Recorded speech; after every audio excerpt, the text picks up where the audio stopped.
Hey everyone, this is Kevin from thechesswebsite.com, and today we're going to be looking at the final day of the 2018 Tata Steel Tournament. And in round 13, there's a two-way tie going into the final day. Magnus Carlsen and Anish Giri, both of those players ended up with a draw, and no one was able to catch them. So they get heads up in a tiebreaker. Thought it would be more fun to go over the tiebreaker series compared to going over round 3 where they both drew. So this is game 1 in the tiebreaker. Magnus Carlsen will be playing the white pieces and Anish Giri will be playing the black pieces. This is a blitz format, meaning there is a 5 minutes time limit on each of their clocks, and they do get 3 seconds added for every move that they make. Now, if you're familiar with Magnus Carlsen, you know that he has won the Blitz World Championship. He is extremely talented at fast chess play. He's even won the Rapid World Chess Championship. So this is his wheelhouse. He does start game 1. They just play 2 games, but this is round 1. He starts out with the white pieces. So while we go through and analyze some different positions, just know this is not the normal few hours to look at moves. So there are some situations where they take specific lines where they probably would not have taken those lines in an extended game. But Magnus Carlsen starts out with knight to f3, knight to f6, and then pawn to c4. Pawn e6, and Magnus Carlsen has a few options. I was expecting more of the pawn to d4, pawn to d5, getting into the queen's gambit. And then if we want to see the queen's gambit accepted or not, a couple options there. Or even knight to c3 if he wants to maybe hold on to the thought that he could play the English opening and not play pawn to d4. He could wait to see where his opponent goes. Magnus Carlsen doesn't even worry about what his opponent thinks. He's going to just immediately play pawn to b3. So he's definitely in the English opening. And we see Anish Giri play pawn to d5, bishop to b2, fianchetto onto the queen side of the board, trying to dominate these dark squares in the center of the board. Magnus Carlsen not yet moving either of his central pawns. Now we see bishop to e7, getting ready to castle on the king side. Pawn to e3, opening up for the bishop on f1 to control and protect the square here on c4. Castle, knight up to c3, pawn down here to c5, and then we do see an exchange right here. A couple pieces come off the board, and then pawn up to d4. So Magnus Carlsen has a similar type opening as you might see in a queen's gambit accepted line, where he does have the pawn here on e4 and d4, but he has not quite got his light square bishop involved into the game. We'll be looking to that if he wants to castle on the king side. Queen down to a5, and then queen up to d2. And both sides decide, let's go ahead and exchange material on the board. Once the queens come off, a little bit easier to get your king involved. You don't have to worry about castling too much. There's not as much material to attack your king, so it doesn't need that safety. So king takes on d2. Absolutely could have taken with his knight. If it does take, maybe pawn takes, pawn or bishop recaptures, bishop down here to f5, bishop e2, getting ready to castle on the king side, rook to c8. So few options that Magnus Carlsen had, but at the end of the day, he decided, I'm going to want to get my king involved into the game, start an attack on my opponent. Knight to c6, we see pawn take, bishop recapture, bishop up here to b5. So both sides have a bishop pair. We do see Magnus Carlsen with a better pawn structure. They are in 2 sets. Black has this isolated pawn in the center of the board, d5, not the best, is going to have to use his material to protect this. Magnus Carlsen can really attack this for the rest of the game. We do have king safety for Anish Giri. Doesn't matter too much. He eventually will want to get his king involved into the game. First decides to play bishop to b4 check. King over here to e2, nice safe move. Bishop to e6, protecting that pawn. Rook to c1, both sides getting their rooks involved into the game where you would expect them to be. Rook here to c8, both sides attacking and trying to control this open c file. Rook to d1, attacking the semi-open file. Had other options. I think it would have been interesting if he played bishop to c6 after the pawn recaptures. A knight up here to e5 is very dangerous for black to deal with. He has both the rook and the knight here on e5 attacking this pawn. But maybe Magnus Carlsen looked at this and thought, the line's too difficult. I have a good position here. I don't want to spend a lot of time analyzing and trying to see if that makes sense. I only have 5 minutes on my entire clock here. So rook to d1, this makes a lot of sense. Bishop back here to e7.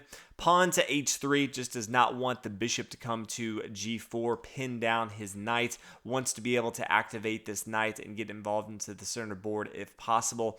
Pawn to a6, bishop back here d3. Knight to b4, attacking the bishop. Bishop comes back here to b1, does not want to give up his bishop pair and leave his opponent with a bishop pair, especially in an open board state. Rook takes on c1, rook recaptures on c1, rook over here to c8. Now, I thought Magnus Carlsen may even just decide, let's exchange all material off the board, but he does have the white pieces. He's not going to have the white pieces in the next game. This is his one shot, so I don't think he wants to give up all of his material, and he decides to play rook to d1, attacking that isolated pawn here on d5. Anish Giri continues with the knight coming back to c6. Pawn to g4, Magnus Carlsen starting to get aggressive on the king side of the board. Pawn h6, knight to d4, centralizing, says, yeah, I'll exchange if you want to. And we do see an exchange, bishop recaptures. This is a great little square for the bishop. It's an outpost, going to be difficult for black to get this bishop off the board, and it's controlling a lot of the board state right now. Bishop comes down here to a3. Pawn here to f4. So Magnus Carlsen recognizing that he has a strong attack, wants to continue the pressure he has. Both of his bishops are eyeing down on the king side, so just wants to throw everything at his opponent. Pawn to f6, trying to stop some of the pressure by the dark square bishop on d4. Bishop up here to g6. King f8, king here to f3. King e7, so as we talked about, finally getting the king into the center of the board. Probably would have decided not to castle if he knew the queens were going to come off so early in the board state. Pawn to h4, bishop up here to b4. So Anish Giri doesn't have a strong attack right now. It almost seems like he's trying to hold on, play defense, and get to game 2 where he's going to have the white pieces. He also hasn't lost a game the entire tournament. Keep that in mind. Anish Giri has played a phenomenal Tata Steel tournament through 13 rounds. Bishop comes down here to d3. Bishop up here to d7. Pawn e4. You can see Magnus Carlsen continue to push, put a lot of pressure on his opponents.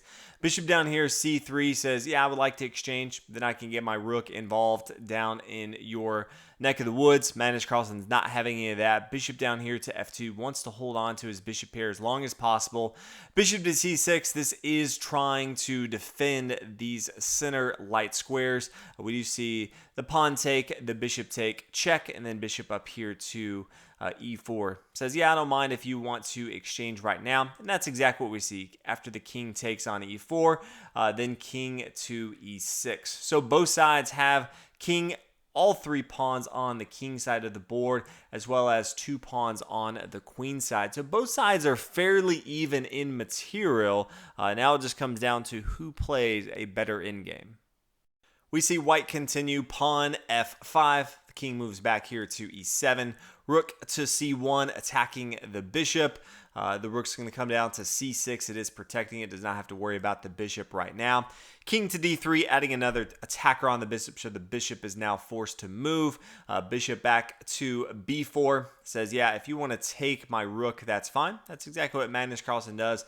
Pawn recapture. So as far as the pawn structures, it does get a little interesting. It's much more difficult for black to hold on and protect both of these pawns because they can't protect themselves. Anish Giri now has to protect that with either his bishop or his king, and he will need to get them on dark squares to be able to protect them with his bishop. Could always try a pawn to c5. He does have an outpost. Both the bishop and his pawn protect itself, but then can get a little defense and play pawn to a3. That's going to blow up that plan at some point. So king to c4, attacking the bishop. Bishop back to d6. Bishop to c5 is where this is such a huge move for Magnus Carlsen. Very, very difficult for black to deal with this. In the game, he decides to play king to d7. If he were to take, you can see how difficult it is. The bishop takes, king takes here on c5, and then where does black go from here? Well, okay, let's say king to d7, trying to hold on to that material. king to b6. You can see this game is clearly over. White's going to be able to gobble up material here, push his pawns. This a pawn, very easy to promote up there to a8. King to d6, king takes. Sure, even if you want to play king to c5, trying to trap some material, pawn to a5, it's not going to matter. King here to b6, getting ready for the march up the board. So this just puts so much pressure, bishop to c5, on his opponent, Anish Giri, running out of ways to really move from here. What good options does he have? Doesn't have many.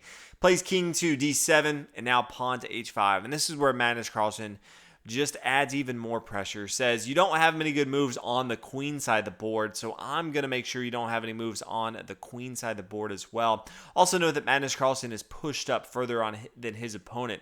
His kings have moved up 3 squares. His pawns for Anish Giri have only moved up 1. So if there is any sort of exchange, Magnus Carlsen always plays something like pawn to g5 at some point. If we do see some sort of exchange, he may be able to win a race since he doesn't have to go as far up the board as Anish Giri. The bishop comes down here to f4. Bishop up here to f8, attacking that pawn here on g7.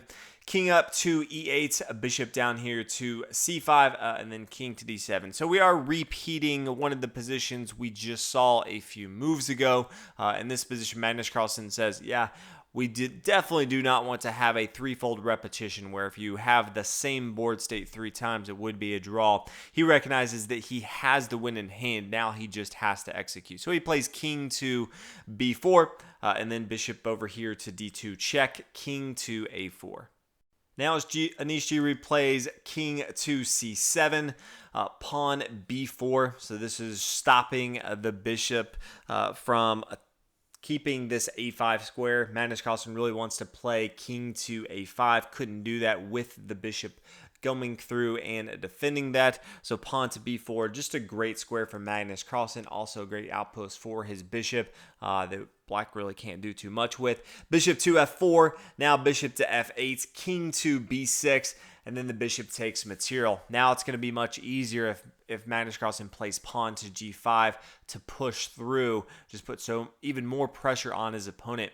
King or bishop to g5, protecting both the bishops, but now Anish Giri is completely on defense mode right here. Bishop to f8. Bishop down here to f4. He just doesn't have any good moves. He can't move either of these pawns. His king, as soon as he moves his king back, he can't move it to any of these squares. If he moves it back, then immediately Magnus Carlsen is going to play king to a5, and it just cuts off all the squares that Anish Giri would like to go to. Then he can push his a pawn up. It's just not good. So this forces the bishop to come here to f4. Bishop to e7. Bishop comes back to g5, king to b3, then king to c7. Anish Giri running out of options here. We see the king to c4, king to d7, and then bishop back here to c5, king to c7, and you can start to see the few options that Anish Giri has. King to d3, king d7, and then bishop down here to e3, attacking the bishop. And in this position, Anish Giri did decide to resign. His first loss in the tournament. Some people always ask, well, how might this continue? If he doesn't take the material, okay, bishop to h4, then bishop takes on h6. He's just gobbling up all the pawns on the king side. Then he can easily move his bishop back, start to push his pawns on the king side of the board. If instead we do see the bishop take, let's say bishop takes e3, king recaptures, then where does black go from here? If he decides to play king to d6, okay, well, king to d4 puts a stop to that. The king can't move to any of these squares. Any of the pawn moves are going to be extremely bad because then the pawn just going to recapture here on c5, or it's going to recapture here on a5 and then just push up the board. So the king is forced to move, can't come here to e6, so it's going to have to move back. c7, then king to c5. If it comes here to b7, sure, pawn to g5, now putting pressure. If it takes, okay, take, and then I'm just going to push up the board. You can't stop that. If we come back and say after the exchange, then maybe king back to d8. Same thing, king up here to d4. There's no way to stop the threat. So Anish Giri saw this, also didn't have a ton of time, and said, Magnus Carlsen, you win this game. Game number 2, not as exciting. Magnus Carlsen was able to get an easy draw, and so Magnus Carlsen is the victor. He wins his 6th Tata Steel tournament, which is an amazing accomplishment. So congratulations to Magnus Carlsen. He tends to always win or get second in the tournament if he plays it, which is a phenomenal feat, knowing that there's so many strong players. Magnus Carlsen just above the rest of the field right now in the world. We are only a couple months away in March for the Candidates Tournament, and that is where we will have 8 competitors, some of the top players in the world competing. The winner of that will play Magnus Carlsen later this year for the World Championship. So be looking for coverage of that. But until next time, thanks again for watching, and I'll see you guys later.